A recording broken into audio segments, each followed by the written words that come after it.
Pemerintahan Allah itu bilang begini, supaya mereka yang miskin, yang tuli, yang buta, yang terpenjara itu diberi perhatian. Baru Anda boleh katakan tahun rahmat Tuhan sudah datang. Amin.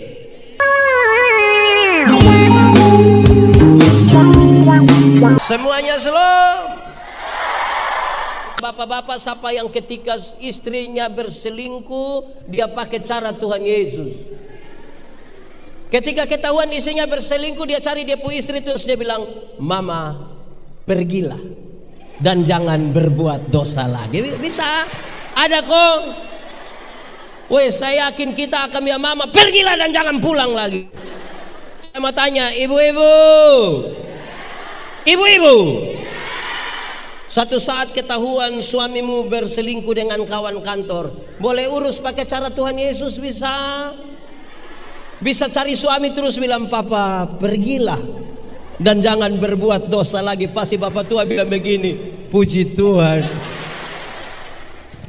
Banyak istri tidak begitu. Banyak yang ketika tahu suaminya berselingkuh, dia berdiri di pintu baru dia bilang, lu kira lu sendiri yang bisa? Jangan lihat umur 40 tahun begini bapak, tapi berapa yang kecewa. Ini kalau cara urus begini tidak jadi. Jangan takut berarti bilang begini, bukan kehilangan rasa takut, tapi kamu bisa melalui perkaramu bersama-sama dengan Tuhan. Amin. Saudara punya masalah? Punya masalah? Tidak usah omong. Saya lihat ini muka masalah semua. Ada yang masalah dengan petugas koperasi. Di sini juga kenal petugas koperasi. Ada masalah dengan dia, harian atau mingguan. Masalah ialah kesenjangan antara harapan dan kenyataan. Tuhan bilang jangan takut, kamu akan melaluinya bersama-sama dengan Tuhan. Tapi khawatir orang tidak mau melakukan apa-apa, hanya dibayang-bayangi oleh ketakutan masa lalu dan cita-cita ke masa depan. Dia ditarik dari dua arah yang berbeda, sampai mau maju tidak, mau mundur tidak. Dia hanya duduk-duduk kok.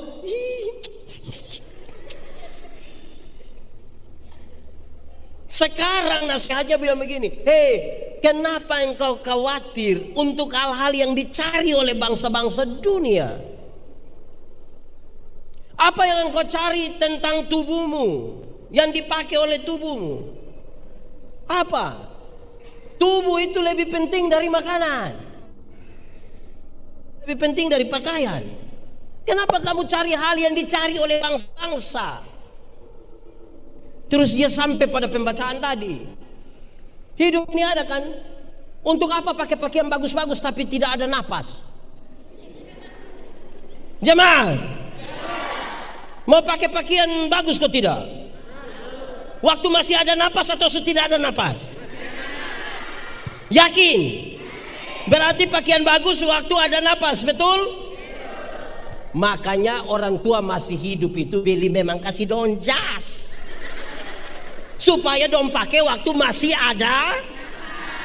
Bukan orang tua masih hidup dia pakai yuken, sudah mati kita beli kasih dia jas. Di Sumba sini ada. Nah, aneh. Orang tua masih hidup itu beli kasih dia supaya dia pakai sepatu pada waktu masih, bukan sudah. Ini orang tua hidup jalan kaki kosong, sampai dia pujari dong terbuka begini. Pas mati dong beli sepatu mana mau masuk di jari begini. Akhirnya bukan kasih pakai, dong kasih pasang begini. Waktu sepatu masih jalan begini tidak pakai, mau jalan begini. Sudah taruh begini lagi, ada harga lagi di sini. Di Sumba ada. Itu keluarga dong ibadah di sini sekarang. Kamu telah mencari sesuatu yang dicari oleh bangsa-bangsa dunia. Orang tua masih hidup itu kirim kasih dia daging babi, barang 5 kilo. Betul kok? Amin. Ini orang tua masih hidup, tidak pernah kirim beras, tidak pernah kirim gula. Orang tua mati dia bawa babi besar. Itu juga utang. Sampai situ sengaja pukul babi pun perut. Makampu.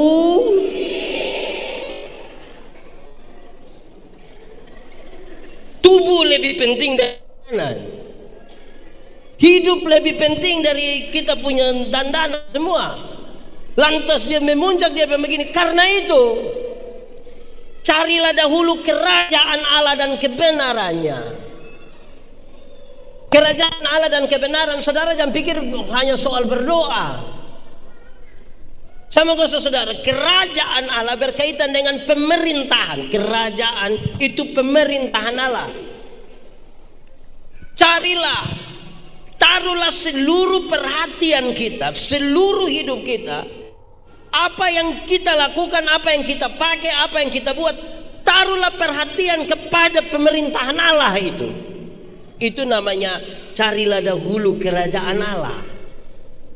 Supaya apa?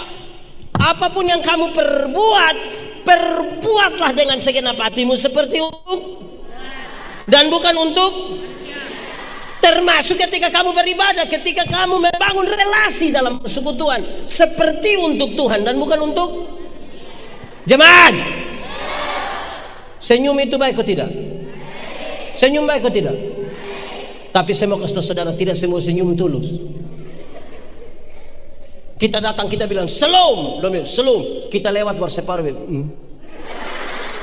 Maka harus pusatkan perhatian kita. Betul kok tidak? Di Payeti di Kambaniru sini ada yang begitu. Saya khotbah di banyak bank di Kota Kupang. Saya bilang begini, ini ibu-ibu yang kerja di bank, ini cantik-cantik semua. Mau lihat jauh, lihat dekat, tetap cantik.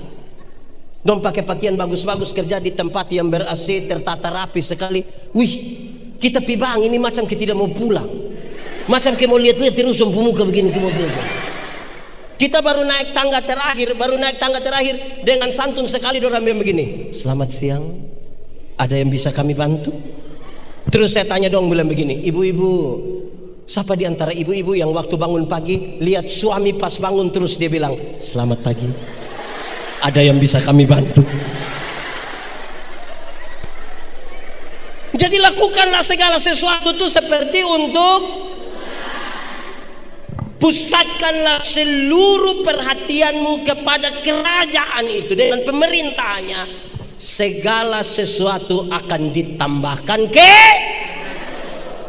Carilah dahulu kerajaan Allah dan kebenarannya. Selamat dulu. Baru yang lain itu di kekayaan, kehormatan di, umur panjang di, jabatan di, istri di. Hah? Istri di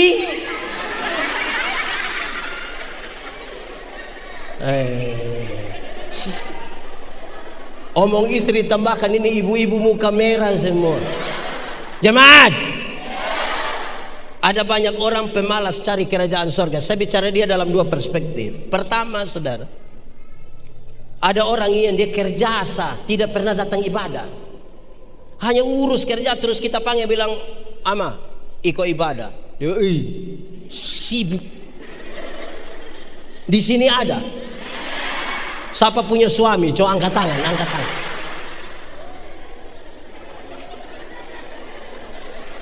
Jemaat, orang yang hanya cari itu barang dong itu, saudara, saya kasih saudara, dia tahu cara menjadi kaya tapi dia tidak tahu cara menjadi bahagia. Dia tahu mengumpulkan uang yang banyak tapi dia tidak tahu menikmati. Kumpul uang banyak-banyak tapi tidak pernah jalan-jalan di Surabaya. Nanti sudah di Surabaya baru dia telepon, pendeta, yo saya di Surabaya, enak pesir-pesir, tidak apa-apa. Terus saya di rumah sakit Dr. Sutomo. Kerja sibuk, omong sibuk itu macam ada gengsi. Jadi dia apa? Bapak ibadah, saya sibuk. Sibuk dengan tidak wajar. Orang lain sempat ganti pakaian, dia tidak ganti. Di sini ada yang begitu. Saudara ini mau bikin apa? Jemaat, tolong kasih tahu saya, kenapa di ibadah malam hari ini lebih banyak mama-mama dari bapak-bapak? Coba kasih tahu saya. Kenapa? Ini mama janda semua, kok yang ini mama-mama janda semua kan? Ini bapak-bapak donju satu. Bapak-bapak, ada bapak-bapak yang dulu masih pacaran rajin sekali pergi jemput calon istri ke gereja kan? Sudah nikah dia tidak pernah lagi pergi gereja sama-sama dengan istri. Pendeta datang tanya, "Ama, kenapa tidak sama-sama Ina pergi gereja?" Dia bilang, "Pendeta, waktu pendeta kasih nikah saya dengan Ina, kami dua telah menjadi satu. Jadi kalau Ina sudah pergi sama dengan saya juga sudah." Ini ibu-ibu jus satu, ini ibu-ibu jus satu. Style bagus-bagus pergi ke gereja jalan sendiri. Sampai di gereja pendeta tanya, "Ina, kenapa sendiri? Suami mana?" Terus saya bilang, tahu sendiri. Sudah tahu suami begini, kenapa kawin dengan dia? Kalau mau bangun persekutuan yang benar, amin kok. Amin kok. Jemaat. Dan saya mau kasih tahu saudara, itu semua mesti dimulai dari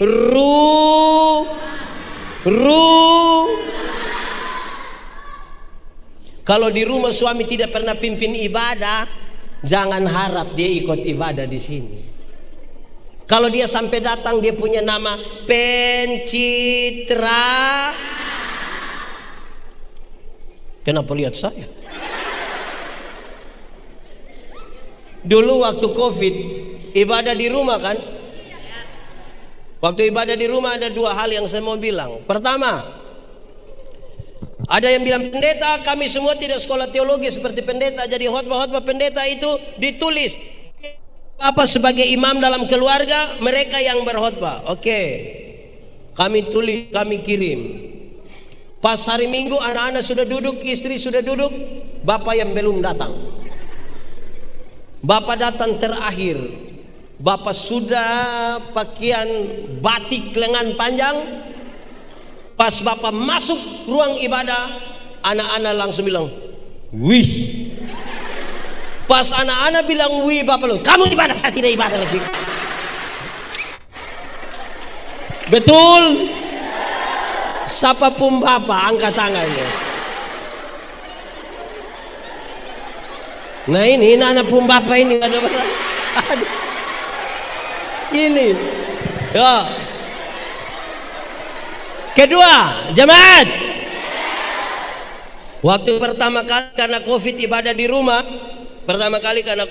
di rumah,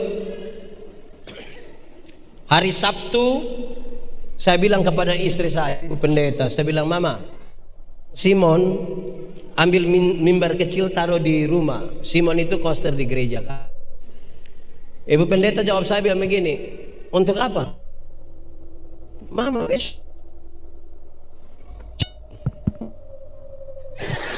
cek." Mama bilang, "Simon taruh mimbar di rumah." Untuk, Mama, besok kita tidak ibadah." Ibu Pendeta begini, "Bapak Pendeta,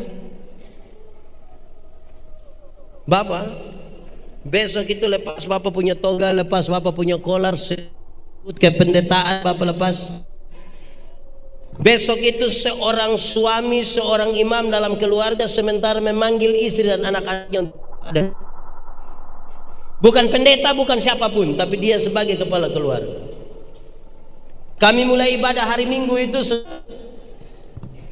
saya ingat persis lagu pembukaan itu, lagunya ini, "Jam sembah kudus bila." Saudara tahu lagu ini? Tahu? Kalau pulang baru menyanyi, kita dengar. Pas menyanyi lagu itu, saya lihat Ibu Pendeta meneteskan air mata. Kami terus beribadah. Habis ada, saya bilang Ibu Pendeta, "Mama, kenapa kita mulai ibadah dan Mama menangis?" Ibu jawab, saya bilang begini, Bapak,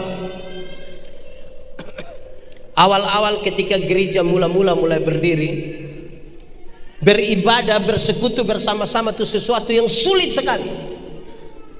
Karena secara sistematif dan masif menyeluruh, ibadah-ibadah orang Kristen dilarang. Tapi orang berusaha beribadah di rumah dengan risiko-risiko besar. Ketika makin maju, mulai bisa beribadah di mana-mana, gedung-gedung ibadah dibuat besar-besar, makin banyak orang datang ke ibadah-ibadah di gereja dan orang meninggalkan ibadah-ibadah di rumah. Akhirnya Bapak bisa jadi pendeta untuk orang lain punya keluarga, tapi Papa tidak bisa jadi pendeta untuk keluarga sendiri. Bapak bisa jadi penatua untuk orang lain punya rumah tangga, tapi tidak jadi penatua untuk rumah tangga sendiri. Bisa jadi diaken untuk orang lain punya rumah tangga, tapi tidak bagi rumah tangganya sendiri. Amin. Jadi persekutuan dimulai dari rumah. Cari duluan yang itu, pusatkan perhatian di situ. Nanti saya bicara tentang pemerintahan Allah, tapi saya bilang begini, pemerintahan Allah itu, kalau Allah memerintah, lebih hebat dari seorang bupati memerintah. Amin. Hebat dari seorang gubernur, seorang presiden memerintah. Amin. Lalu apa yang paling hebat? Kalau Tuhan memerintah, keadilan, keberpihakan, kasih, semuanya berjalan secara baik. Amin. Di sini jemaat tinggal 3. Jemaat, surga lebih baik atau dunia lebih baik? Surga lebih baik atau dunia lebih baik? Yakin surga lebih baik? Yakin saja atau benar-benar yakin? Berarti surga lebih baik dunia. Amin. Kalau begitu saya mau tanya, siapa yang mau pergi ke surga sekarang? Ada yang mau pergi ke surga sekarang? Saudara ini mau tinggal di mana sebenarnya? Pendeta, belum waktu Tuhan. Oke. Saya belum pergi ke surga yang lebih baik dari dunia, tapi tanda-tanda kerajaan surga sudah harus saya alami di sini, di rumah, di gereja, di tempat di mana saya tinggal di situ. Penuh keberpihakan, penuh keadilan, penuh kasih. Kerajaan. Jadi kalau saudara sementara berada dalam sebuah keadaan tanpa kasih, saudara tidak sementara mencari Tuhan. Jadi kalau ibadah-ibadahmu hanya sebuah perayaan liturgis biasa, saudara tidak mencari Tuhan. Jemaat, ibadah itu ada 2. Satu dia punya nama ibadah liturgis. Ibadah apa? Ibadah liturgis ini yang KPI, ibadah minggu, ibadah rumah tangga, ibadah pemuda, ibadah anak remaja. Itu ibadah liturgis. Kita menyanyi, kita berkhotbah, kita berdoa. Tapi yang kedua, ibadah raya kehidupan. Sama-sama 1, 2, 3. Ibadah raya.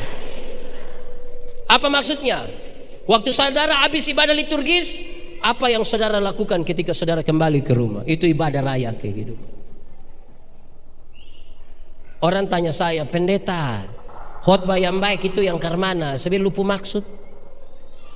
Khotbah yang baik itu tulis atau tidak tulis, berapi-api atau berair-air. Saya bilang khotbah yang baik bukan soal tulis atau tidak tulis, bukan soal berapi-api atau berair-air. Khotbah yang baik ialah omong karmana buat begitu waktu di luar. Jangan omong lain. Ada yang malah pikir lain, omong lain, buat lain. Hasilnya kelainan. Ibadah raya. Kalau saudara beribadah dan mencari Tuhan, dengar. Kalau saudara beribadah dan mencari Tuhan, maka ada hubungan antara hari Minggu dan hari Senin. Hari Senin hari bekerja, hari Minggu hari beribadah.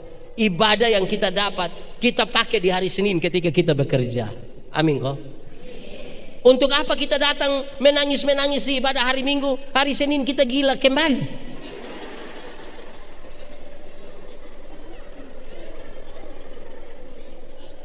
Datang dengar khotbah dan berkhotbah tentang marilah kita saling mengasihi.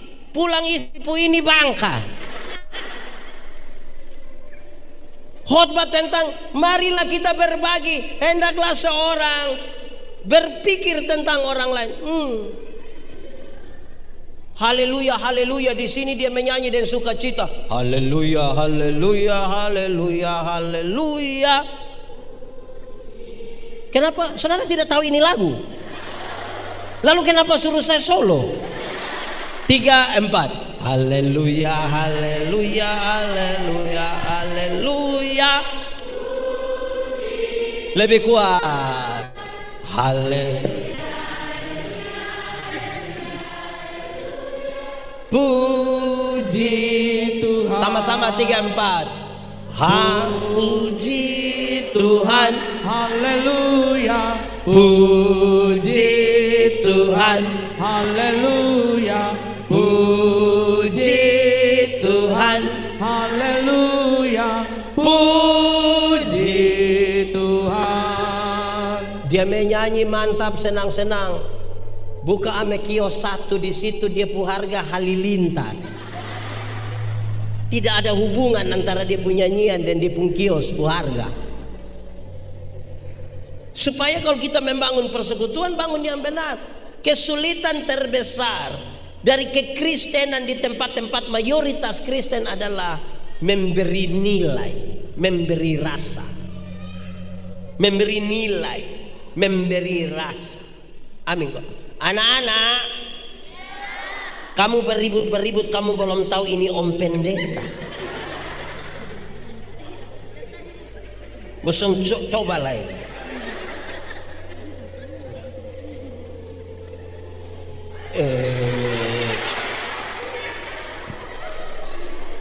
Jadi harus ada hubungan itu. Amin kok. Kedua, pemerintahan Allah itu bilang begini, supaya mereka yang miskin, yang tuli, yang buta, yang terpenjara itu diberi perhatian. Baru Anda boleh katakan tahun rahmat Tuhan sudah datang. Amin. Dulu ada lagu bilang begini, biar ku miskin ilmu. Tahu lagu ini? Tahu lagu ini? Oke, sambil tepuk tangan kita menyanyi 3, 4. Biar ku miskin ilmu, uangku tak punya, tapi senang selalu. Oke, yakin kalau miskin senang? Yakin kalau miskin senang? Jemaat, Tuhan kita miskin atau kaya? Lalu kenapa dia punya anak do miskin?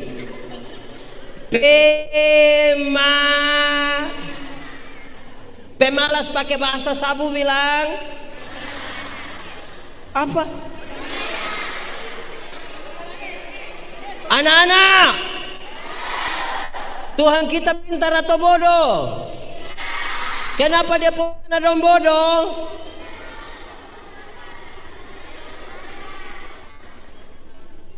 Jadi saudara-saudara, menaruh perhatian pada kerajaan Allah sangat berkaitan dengan pemerintahan Allah yang berlaku. Tuhan mau lihat kita susah? Tuhan senang lihat kita bodoh? Makanya belajar. Ini kita di gereja, tantangan kita misalnya begini. Ada penatua diaken. Rapat majelis jemaat, memutuskan pelatihan berkhotbah bagi penatua diaken. Yang datang 10. Terus nanti tanya, Bapak kenapa tidak ikut pelatihan berkhotbah? Dong bilang begini, kau mau latihan apa? Begini-begini nih 4 periode, 4 periode. Di sini ada makam. Jemaat, Pendeta Yandi sekolah teologi 6 tahun, baca kas habis Alkitab, tambah sejumlah literatur. Hari Sabtu pakai berdoa baru buat khotbah. Tetap waktu pendeta Yandi khotbah ada banyak orang tidak mau dengar. Apalagi?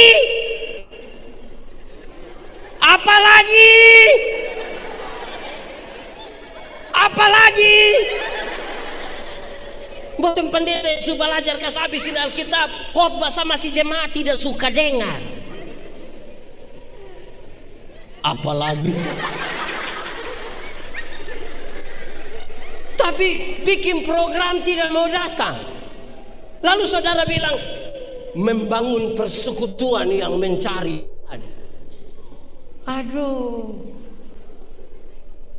Separuh bilang begini, Pak Pendeta, saya tidak perlu siap khotbah Pak. Kalau doa itu roh umumnya. Saudara ini kira lagi bermain-bermain. Jemaat, sekarang kita geser sedikit. Nanti saya akan himpunkan semua. Tapi kita lihat, mencari Tuhan dan kebenaran. Mencari Tuhan dan jemaat, benar betul sama kok beda? Benar dan betul sama kok beda? Beda kok sama? Sama kok beda? Beda kok sama? Sama kok beda? Sama. Benar bisa berarti betul, betul bisa berarti. Tapi dua kata yang sama ini sama-sama diberi awalan ke dan akhiran an. Benar akan jadi? Betul akan jadi? Masih sama artinya? Beda. Kebenaran arti lain, kebetulan arti lain. Betul? Jemaat, kalau hari ini saudara beribadah di sini, kebenaran atau kebetulan?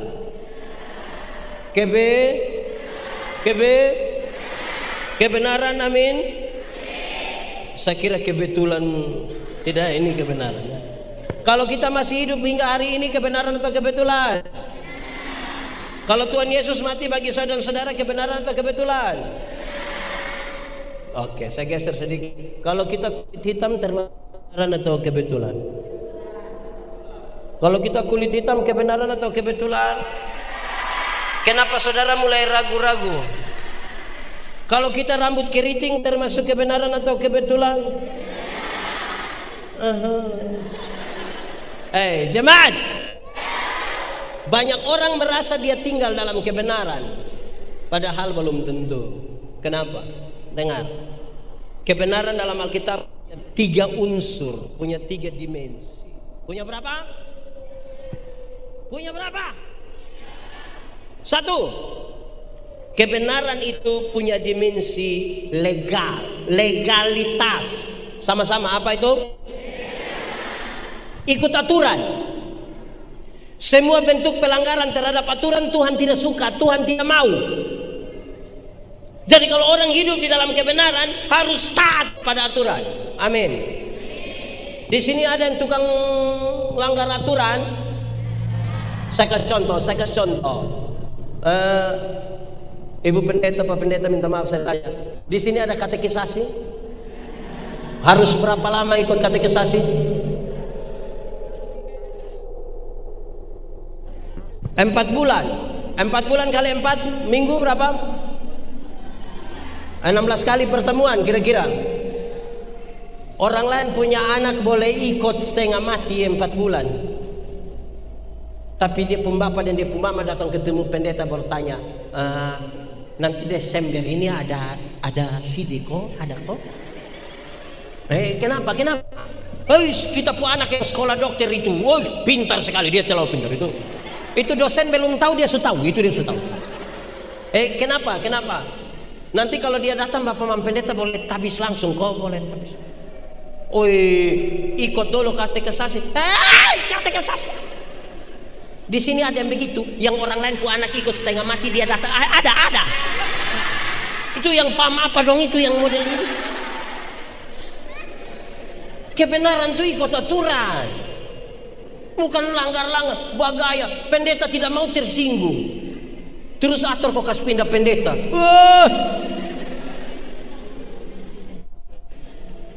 Jemaat, tahu motor? Pernah naik motor? Siapa pun motor? Sendiri? Selunas?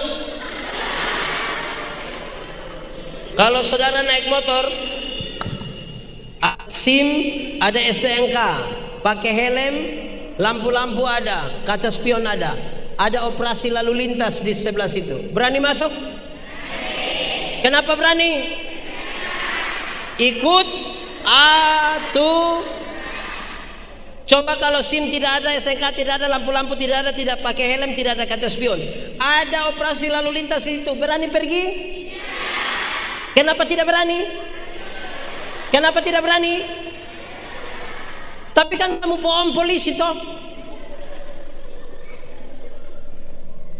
Kebenaran itu legal, ikut aturan. Legalitas yang dibangun di atas pulihnya hubungan antara manusia berdosa dengan Tuhan, itu kebenaran. Saudara tahu, anak sekolah, anak-anak, kamu masih sekolah? Oh, om kira sudah libur. Biasa masuk sekolah jam berapa? Kalau masuk sekolah jam 7, pi jam setengah 10. Jam berapa? Masuk sekolah jam 7, pergi setengah 7. Kalau orang pergi setengah 7, berarti dia masih pada aturan. Dia bisa datang bilang, "Shalom, selamat pagi semuanya, apa kabar?" Karena ikut aturan. Bayangkan kalau masuk sekolah jam 7, dia pergi setengah 3. Taruhlah dia pergi setengah 10, bisa datang bilang, "Shalom," bisa begitu? Saudara tahu dia pun cara jalan. Kebenaran itu ikut aturan. Amin kok? Legal. Kedua, kebenaran dalam Alkitab itu punya dimensi moral. Apa? Moralitas. Kesatuan antara pikiran, perkataan, perbuatan. Kesatuan pikiran, perkataan, perbuatan. Berdoa itu tutup mata. Amin. Pertanyaan kedua, apakah semua yang tutup mata berdoa? Itu moralnya di situ. Moral. Pendeta Yadi ini kalau berkhotbah, orang kalau angguk kepala, saya belum terlalu yakin. Karena mengangguk itu ada dua. Pertama, kalau dia anggukan itu tetap, tempo tidak berubah, pakai tutup mata sedikit, itu berarti masuk. Dia kalau dia bilang begini, itu masuk. Tapi kalau temponya berubah, turun agak lama, naik agak cepat, jadi dia pun cara turun begini. Itu tidak masuk. Jadi karena kebenaran itu punya dimensi moral, maka yang kita lakukan itu harus jelas. Amin kok? Saudara bayangkan, ada majelis, minta maaf saya tanya, di sini kalau hari Minggu yang baca firman itu pendeta.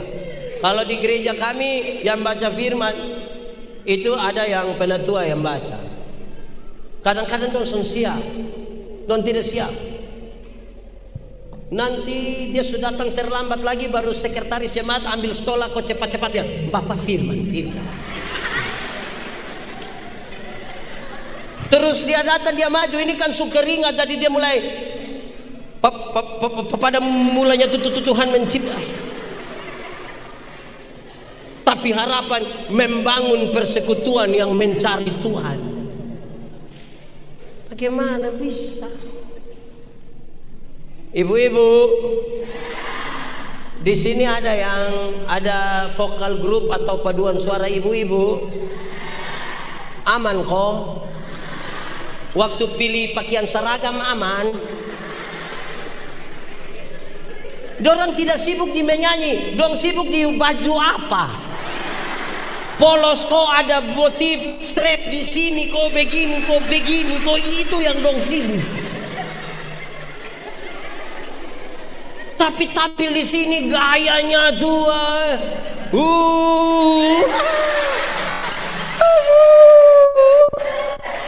Mau apa? Jadi kebenaran itu punya dimensi moral, kesatuan pikiran, perkataan, perbuatan. Ketiga, kebenaran dalam Alkitab itu punya dimensi sosial. Apa ya? Pakai bahasa solidaritas. Kenapa Tuhan mau berkorban bagi saya dan saudara? Kan dia solider dengan kita. Dalam gereja tuh kepekaan tuh mesti ada terhadap orang lain pun kesusahan. Jemaat, saya pakai 2 contoh. Satu, kita punya orang dong pun jiwa sosial itu biasa muncul pada waktu Paskah atau Natal. Sudahkah hari baik itu nanti panitia dong catat ame janda penerima diakonia. Terus ibadah hari Minggu ada pengumuman bahwa para penerima diakonia supaya bersabar sebentar, setelah ibadah ini akan dilaksanakan pembagian. Yang sehat dong sepulang, tinggal yang nenek-nenek sakit berat dong. Baru dorang mulai panggil satu-satu. Nenek Manobe. Nenek Manobe kan dia ada sakit di jalan.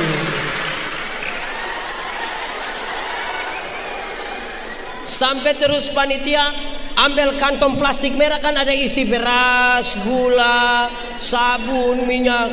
Kan nenek Manobe setengah mati nih. Terus dia bilang begini, nenek kita foto dulu nenek kita. Saya mau tanya dulu, kalau misalnya antar di rumah bisa tidak? Antar di rumah bisa kok tidak? Bisa kok tidak? Kalau misalnya untuk kepentingan dokumentasi fotonya di rumah bisa kok tidak? Bisa? Nah kalau bisa kenapa kamu panggil saya pun nenek datang di sini? Saya pun nenek ada apa-apa kamu tanggung. Jadi tolong kok kepekaan terhadap orang lain punya keadaan itu penting sedikit. Orang tinggal kebenaran tuh kepekaannya dibangun. Amin kok. Semua Natal bangun pagi. Di sini pasar yang paling dekat pasar mana? Pasar mana? Bangun pagi lihat ada nenek-nenek lewat bawa pepaya dong panggil nenek. Pimana pasar? Bikin apa? Aduh nenek. Nenek duduk nenek. Ya. Nenek minum apa? Minum apa? Terserah ibu. Jangan nenek omong. Teh, kopi, bir atau wine. Nenek bilang nenek. Terus nenek bilang sudah saya bir saja, saya bir. Kita ambil bir 1 botol, nenek minum kasih habis. Terus kita bilang nenek, hari baik jadi ini ada gula, ini uang bayar ini pepaya ya nenek. Ini ada kopi, ada beras ya nenek. Nenek tinggal di mana? Ya, tinggal di Mau Jawa. Nenek pulang dengan apa? Nanti jalan kaki. Jangan. Grab. Nenek pulang dengan Grab. 3 hari kemudian itu nenek datang kembali. Bapak yang lihat, bapak bilang, mama, ya, Ina, kenapa? Lupa nenek datang. Jadi saudara-saudara, hati-hati supaya kebenaran kita itu sebuah kebenaran yang betul. Kalau tidak pencitraan. Seolah-olah Kristen. Saya pun contoh ini orang supaya malas dengar, tapi saya suka kasih contoh ini. Jemaat, di sini ada swalayan, ada kok? Ada kok tidak? Yang kita pi ambil berbayar sendiri itu ada kok tidak? Saya mau tanya, pernah tawar di situ? Kenapa tidak tawar? Pemilik swalayan orang kaya atau orang miskin? Saudara lihat, kita beli di orang kaya kita tidak tawar. 99.900 kita ambil uang 100.000 kita kasih. Dong mau kasih kembali gula-gula, satu bilang kau dapat saja jangan lupa. Tapi pagi-pagi ada nenek-nenek jual sayur lewat di sini. Itu nenek susah. Mungkin dia pulang jual sayur dia mati. Itu tawar kok tidak? Oh tahu juga. Dorang pun cara tawar itu mengerikan. Ina, yo, sayur berapa? Nenek senang, nenek bilang 3.000. Dia sengaja kaget. Hah? 3.000? 3.000 bisa 9.000 kok. Kadang-kadang tawar sayur 3.000 jadi 9.000, tambah lagi satu kalimat di belakang bilang, kok nenek don tanam sendiri juga. Itu kalau saya yang jual, saya bilang ibu bawa gratis saja, bawa. Tawar sayur 3.000 jadi 9.000 padahal turun dari mobil Avanza. Di tangan kanan ada iPhone, tangan kiri ada Nokia, masih ada Samsung lain di dalam. Rantai salib berat mungkin 2 kilogram. Tawar sayur 3.000 jadi 9.000. Wah, itu terlalu durhaka lah kita.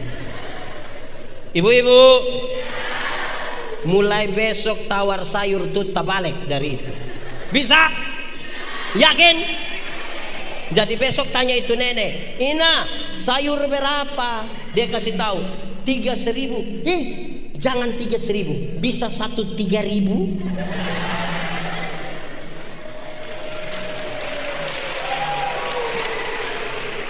Kalau sampai bisa tawar sayur 3.000 jadi 3.000, hanya 3 kemungkinan. Kemungkinan pertama itu orang punya solidaritas sosial, kepekaan sosial yang kuat sekali, pantas ditiru, pantas dipuji. Tapi yang kedua mangkali makan puji. Atau yang ketiga gila mungkin. Ini izin Pak Pendeta, Pendeta. Di gereja ini ada lelang barang kok. Wih dong, kalau lelang dalam gereja tuh mantap. Harga dasar Pak Menope taruh 250. 250 satu kali tambah 300.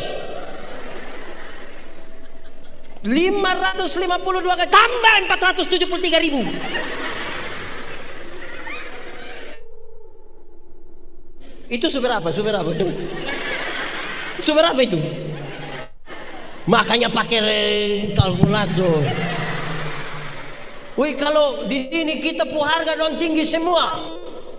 Wih, tapi kalau kita tawar ame di pasar ini, aduh.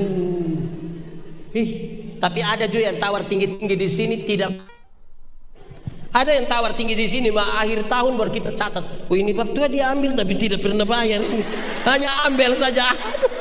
Aduh, ini juga di sini ada yang biasa ambil tapi tidak bayar, ada. Dia majelis atau jemaat dia. Jangan begitu. Mau bangun persekutuan yang benar ya begitu. Saudara lihat, kalau kita menghimpunnya kembali semuanya, saudara, dia akan menolong kita bahwa pusatkanlah seluruh perhatian hidup kita, otak, pikiran, perasaan, hidup kita tertuju kepada Allah. Baru bisa ini terjadi. Tapi masih tertuju pada kita tidak bisa. Contoh, menyanyi. Orang kalau menyanyi di sini, waktu baru pertama kali dia tampil menyanyi, karena dia gugup dan takut, dia buang di grup WA, tolong doakan karena saya akan menyanyi pertama kali, saya gugup, saya takut, tolong doakan. Betul toh? Masih tertuju pada Tuhan kan? Itu dia datang, dia menyanyi standar saja. Ku tahu Tuhan pasti bukan jalan. Boleh terus. Ku tahu Tuhan pasti bukan jalan, asalku hidup suci, tidak turut dunia. Ku tahu Tuhan pasti bukan jalan. Itu waktu masih tertuju pada Tuhan. Aduh teman-teman, terima kasih sudah dukung doa, saya menyanyi dengan baik. Nanti ketika sudah terbiasa, sudah percaya diri, dia mulai bisa improvisasi. Saya tidak bilang improvisasi salah tapi ketika kita tidak berharap lagi pada Tuhan, maka yang kita cari bukan Tuhan, kita cari. Itu dia datang, tidak latihan. Keyboard A. Dan dia langsung nyanyi. Ku tahu Tuhan pasti bukan salah.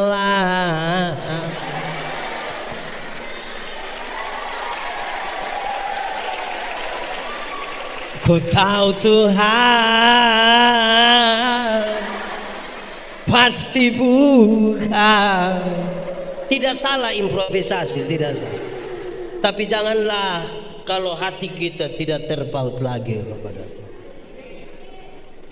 Itu kita cari.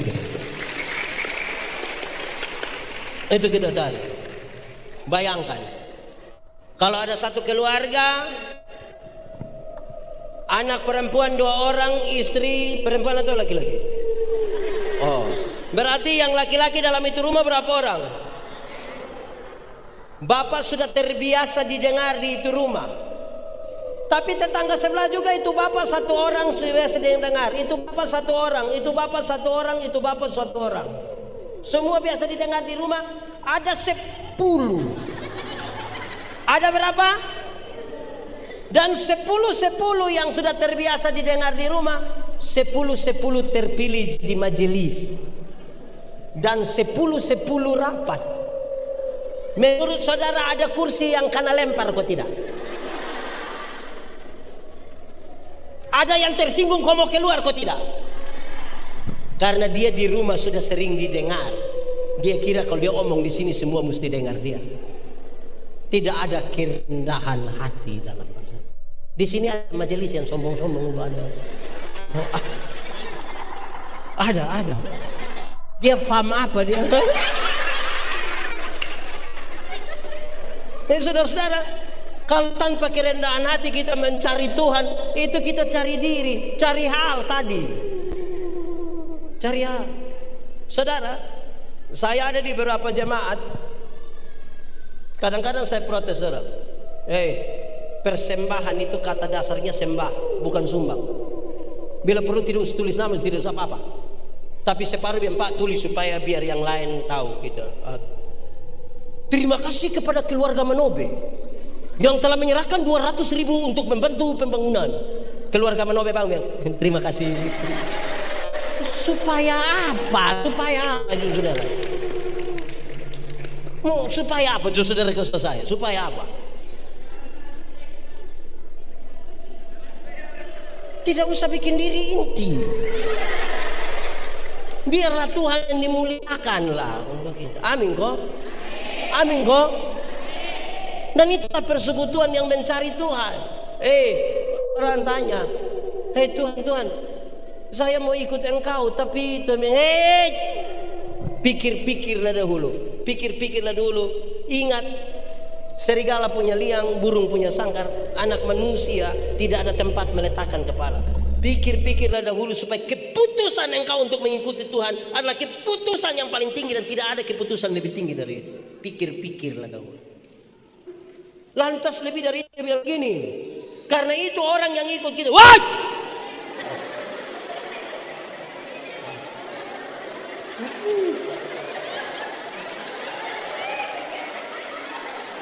Ini yang persekutuan kita cari Tuhan begini nih yang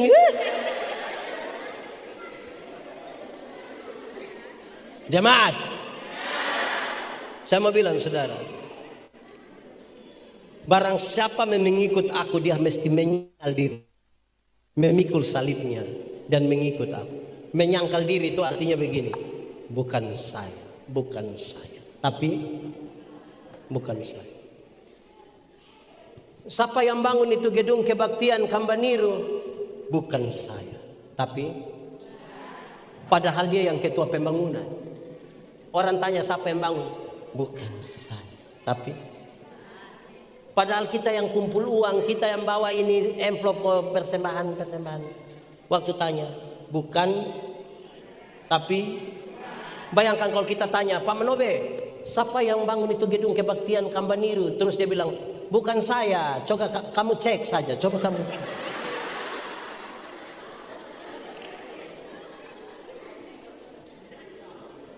Ada orang satu sakit-sakitan apa datang pada saudara tolong dia. Singkat cerita dia sehat, dia sukses, dia bawa kesaksian itu di mana-mana.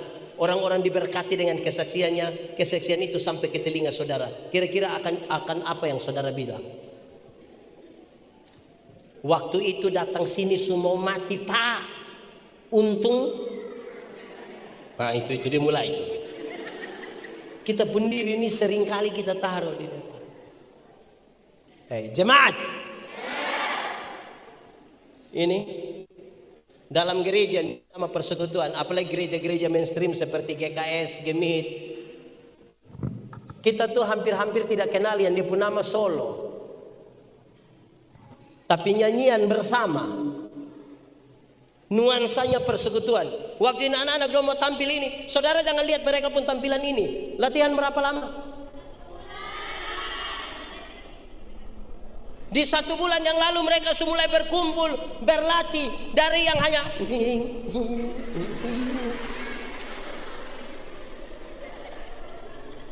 sampai tampil hari ini kan. Dorang disuruh pakai baju putih. Mungkin dari dorang ada yang tidak suka pakai baju putih. Tapi yang tidak pakai baju putih bukan karena selera, tapi apa? Tanggung jawab.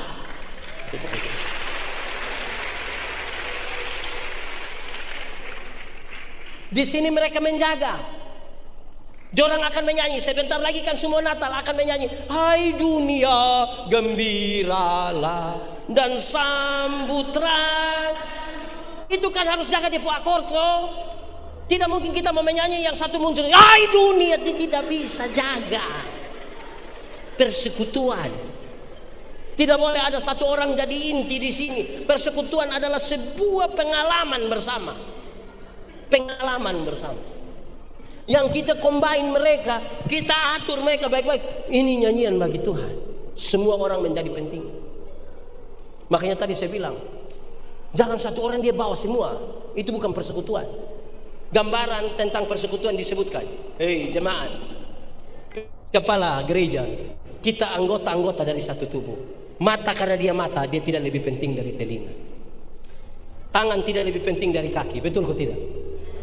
Siapa yang malam-malam ketika perut sakit dia mau pergi WC, terus kaki bilang di perut, minta maaf, sendiri pergi.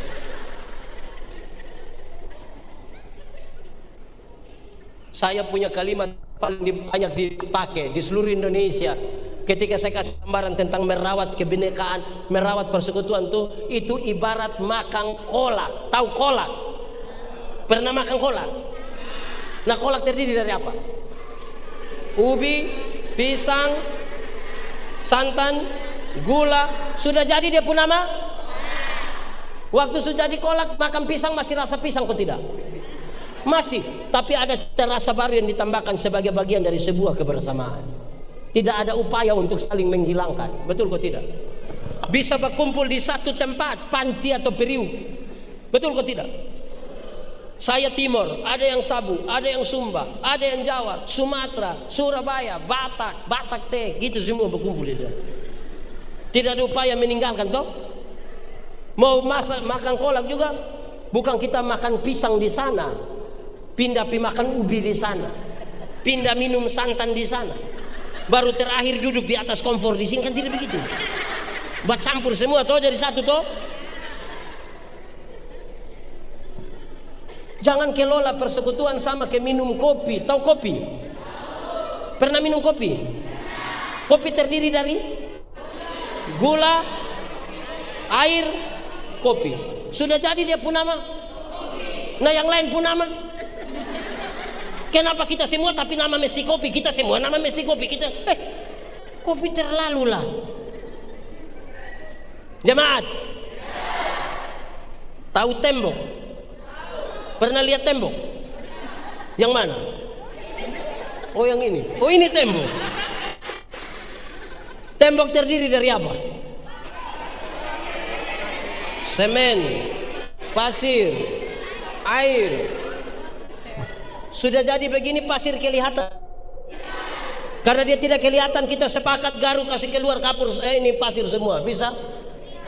Dalam sebuah persekutuan, saudara mungkin tidak kelihatan, tapi bukan berarti saudara tidak penting dalam persekutuan.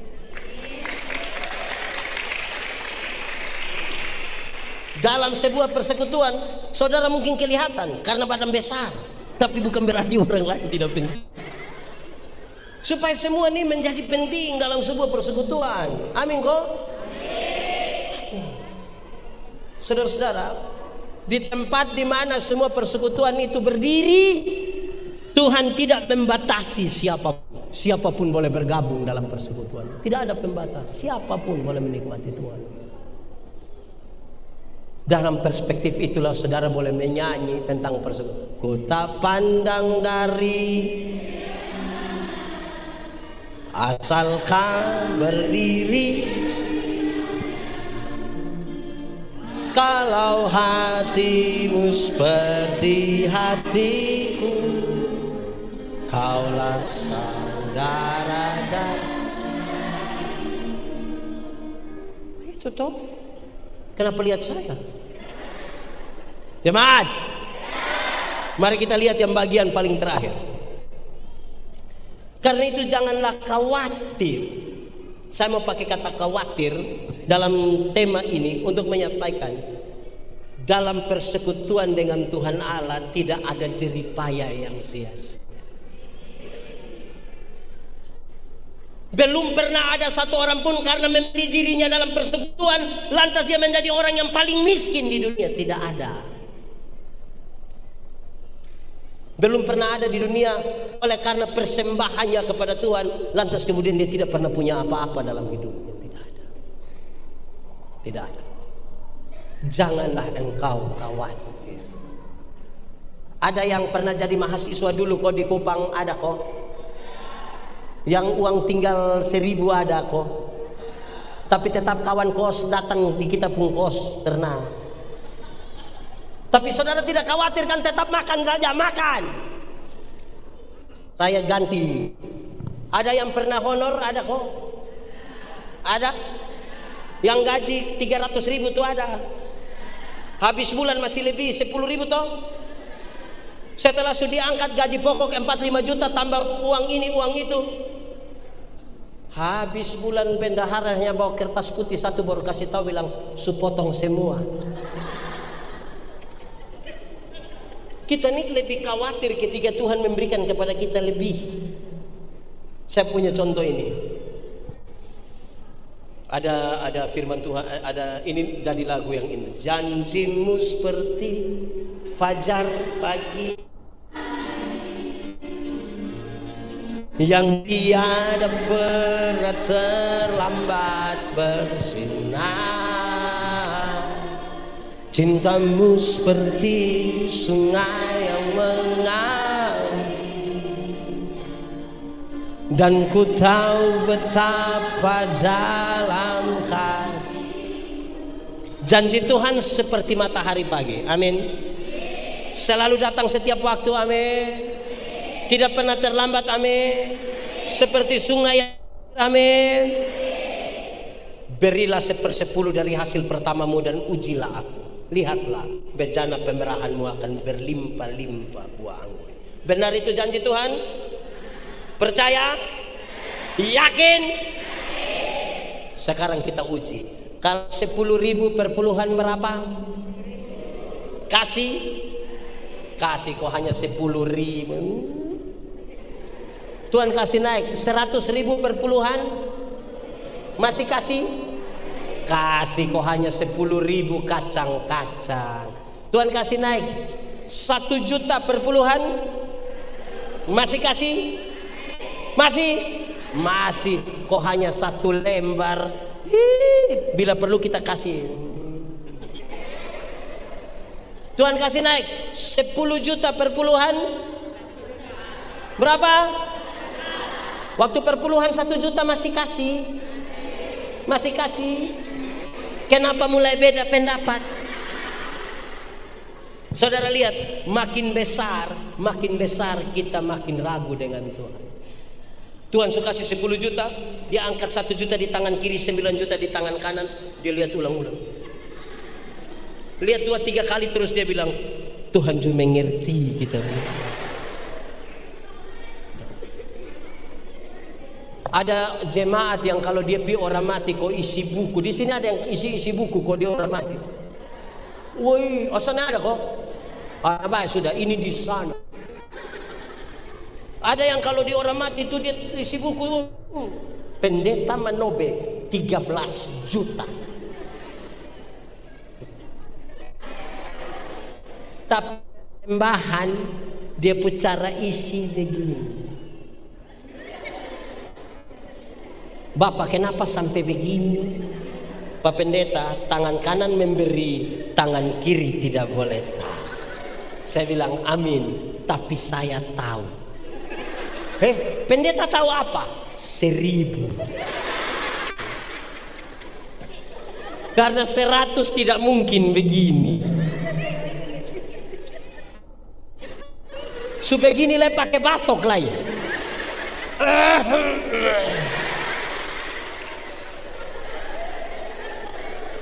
Jemaat, pernah kau tidak pergi ke gereja singgah di kios? Pernah? Kenapa di kios?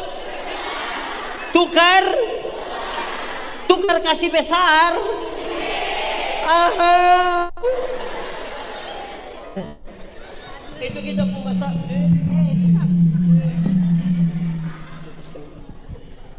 Itu kita pemasak. Ada jemaat yang seperti hidup tidak pernah diberkati. Jadi orang bawa persembahan itu, ini persembahan datang dia hanya. Bayangkan kalau ibadah 20 kali dia hanya begini. Lama-lama dia pulang dia jalan hanya begini. Jadi, belum pernah ada orang miskin karena memberi kepada Tuhan. Belum ada. Jangan khawatir. Amin kok. Amin. Nanti kita cek sebentar ya. Baik, mari kita tunduk kepala di hadapan Tuhan. Kita tunduk kepala, kita mau berdoa. Firman Tuhan berkata, kalau kamu dengar suaranya jangan senang hati. Minta Roh Kudus setiap hati yang keras. Ambil komitmen berdoa. Tutup mata. Masing-masing pribadi nikmati 1-2 menit dengan Tuhan.